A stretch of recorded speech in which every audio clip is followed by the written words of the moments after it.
آخری کھانا مقدس متی کی انجیل اس کا 26 باب 17 تا 30 آیات تک۔ اور عید فطیر کے پہلے دن شاگردوں نے یسوع کے پاس آ کر کہا، تو کہاں چاہتا ہے کہ ہم تیرے لیے فسح کھانے کی تیاری کریں؟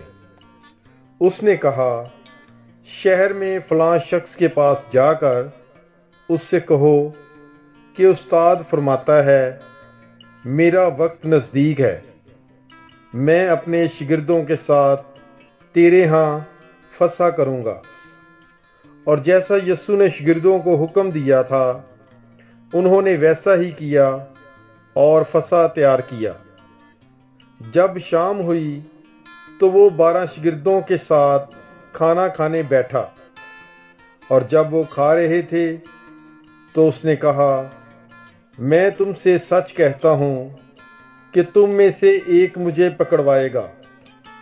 اور وہ بہت دلگیر ہوئے اور ہر ایک اس سے کہنے لگا، اے خداوند، کیا میں ہوں؟ اس نے جواب میں کہا، جو میرے ساتھ طباخ میں ہاتھ ڈالتا ہے وہی مجھے پکڑوائے گا۔ ابن انسان تو جیسا اس کے حق میں لکھا ہے جاتا ہے، لیکن اس آدمی پر افسوس جس کے وسیلہ سے ابن انسان پکڑوایا جاتا ہے۔ اگر وہ آدمی پیدا نہ ہوتا تو اس کے لیے اچھا ہوتا۔ تب اس کے پکڑوانے والا یہودا بول اٹھا اور کہا، اے ربی، کیا میں ہوں؟ اس نے اس سے کہا، تو نے خود ہی کہہ دیا۔ جب وہ کھانا کھا رہے تھے تو یسوع نے روٹی لی اور برکت دی اور توڑی اور شاگردوں کو دے کر کہا، لو، کھاؤ، یہ میرا بدن ہے۔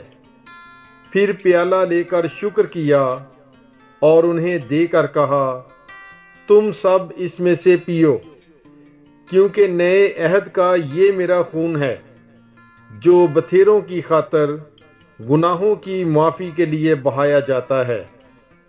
اور میں تم سے کہتا ہوں کہ اب سے تاک کہ اس شیرے کو پھر نہ پیوں گا اس دن تک کہ تمہارے ساتھ اپنے باپ کی بادشاہی میں نیا نہ پیوں۔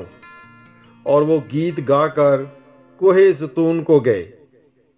پاک کلام کے پڑھے اور سنے جانے پر خداوند کی برکت ہو۔ خدا کا شکر ہو۔